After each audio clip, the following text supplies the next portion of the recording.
呢次嘅彩虹書法呢，又係用形象化去寫一撇或者一點，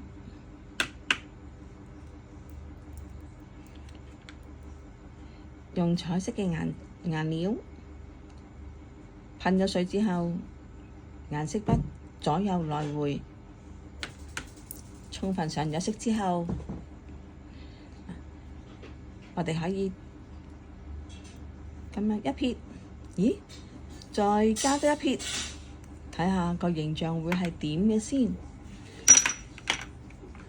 我哋利用黑色嘅墨同埋勾線筆，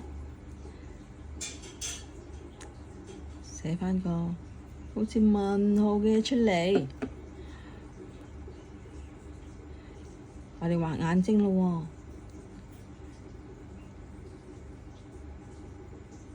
喎，眼睛出咗啦。